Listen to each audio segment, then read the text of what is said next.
para petugas gereja, jemaat GKI Maulana Yusuf yang saya cintai, selamat pagi, shalom, sampurasun. Itu kalau diarabkan kira-kira assalamualaikum warahmatullahi wabarakatuh. Baru kali ini Natalan di gereja gemuruhnya waalaikumsalam. Ini patut masuk Guinness Record.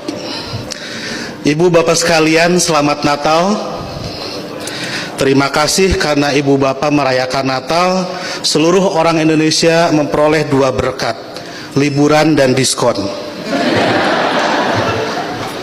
Tadi Bapak Pendeta bilang Natal juga seperti di Idul Fitri, beda-beda tanggal, ada 25 Desember, ada 7 Januari, dan seterusnya. Tapi kalau saya membayangkan saya sebagai pendeta, malah senang, berarti undangannya banyak dan amplopnya juga banyak. Itu yang membuat Pak Pati selalu ceria di hadapan ibu bapak sekalian. Ibu bapak sekalian, ada banyak Muslim yang mengharamkan mengucapkan selamat Natal, tapi saya tidak. Dan sebetulnya banyak juga orang Islam yang berpendapat mengucapkan selamat Natal itu tidak apa-apa.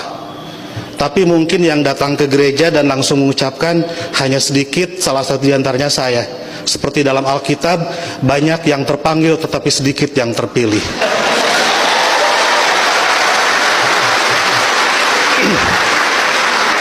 Mereka mengharamkan mengucapkan selamat Natal karena kalau mengucapkan selamat Natal besok jadi Kristen.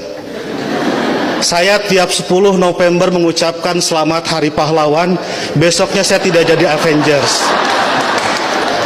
Minggu lalu saya mengucapkan selamat menikah kepada teman saya yang hajatan, besoknya saya tidak jadi pengantin.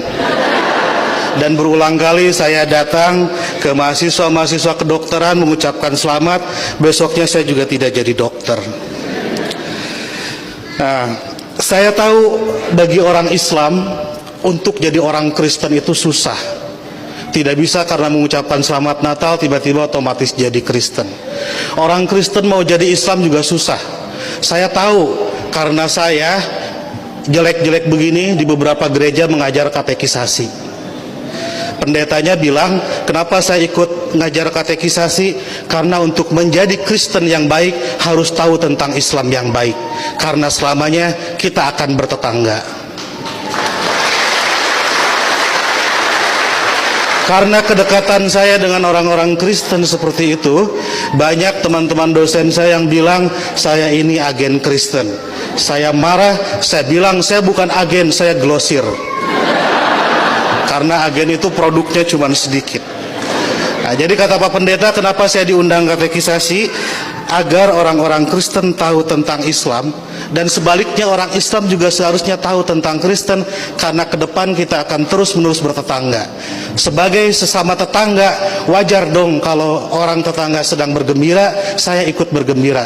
Itulah makna ucapan selamat Natal. Saya turut bergembira terhadap saudara-saudara yang sedang bergembira di hari Natal ini. Masa nggak boleh?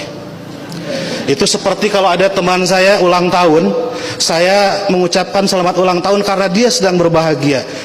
Dan apakah dia betul hari itu lahir, tanggal itu lahir, tahun itu lahir, saya nggak tahu karena saya tidak pernah ngecek akte kelahirannya. Kan tidak lucu, Bu, kalau kita mau, ayo kita nyanyikan happy birthday, tapi tolong berkas-berkas aktenya lihat dulu. Itu keburu kehilangan mood. Jadi soal berbagi kebahagiaan itu tidak harus terlalu prosedural. Nah, lebih dari itu, saya menganggap orang-orang Kristen itu partner saya, mitra saya dalam melakukan kebaikan. Saya harus mendorong sebagai dai, sebagai pendakwah dalam Islam, saya harus mendorong orang Islam soleh, baik, taat dalam keislamannya. Dan saya juga harus mendorong orang-orang Kristen baik, soleh, taat dalam kekristenannya. Karena kalau masing-masing baik, tidak akan ada terjadi konflik. Jadi saya harus mendorong orang Kristen, harus mendorong orang Kristen agar baik dalam kekristenannya, karena kalau orang Kristen di sekitar saya jahat, saya pasti korbannya. Dan Bapak Ibu juga harus mendorong saya dan teman-teman muslim menjadi muslim yang baik, karena kalau saya jadi copet, ibu bapak jadi korbannya. Jadi puncak toleransi adalah pada saat saya nanti membangunkan ibu bapak gereja dan ibu bapak mengongkosi saya naik haji. Ya, karena satu sama lain harus mendorong dalam kebaikan. Oleh karena itu saya selalu bersedih kalau ada teman-teman Kristen gerejanya ditutup, kalau ada teman-teman Kristen tidak boleh merayakan Natalan, kalau ada teman-teman Kristen tidak boleh berdoa di rumah. Karena bukankah gereja, Natal dan berdoa adalah sarana orang Kristen untuk menjadi soleh dalam kekristenannya? Sebagaimana juga saya sebagai muslim membutuhkan masjid, membutuhkan Idul Fitri, membutuhkan salat untuk membuat muslim menjadi baik dalam kemuslimannya. Oleh karena itu, marilah kita sebagai sama-sama manusia mendorong satu sama lain agar baik, karena kita sama-sama diciptakan dari tanah. Kalau ada manusia yang tidak baik, mungkin dia dibikin dari tanah sengketa.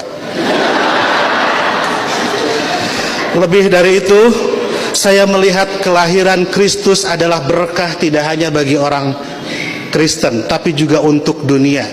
Karena dengan lahirnya Kristus, 3 miliar penduduk dunia menjadi beragama Kristen dan lebih berpotensi melakukan kebaikan dalam kekristenan itu. Dan ibu bapak harus juga mensyukuri kelahiran Nabi Muhammad, karena dengan lahirnya Nabi Muhammad 2,5 miliar penduduk dunia menjadi Islam dan lebih berpeluang berbuat baik dalam keislamannya. Jadi Kristus dan Muhammad adalah mitra yang kita semua harus meneruskan itu. Saya kira yang haram itu bukan mengucapkan selamat Natal. Yang haram itu adalah mulut yang menyakiti hati sesama manusia. Sekali lagi saya ucapkan selamat Natal, selamat berbahagia, dan agar saya tidak menyaingi pidatonya Pak Pendeta, saya akhiri. Dan sebelum saya akhiri, teman-teman santri saya bawa bunga Pak Pendeta, ingin membagikan kepada Pak Pendeta, petugas gereja dan ibu bapak sekalian. Tapi karena bunganya tidak banyak, yang dapat hanya sebagian, yang lain insya Allah dapat bunga bank untuk belanja Natal. Boleh bagi bunga? Oke.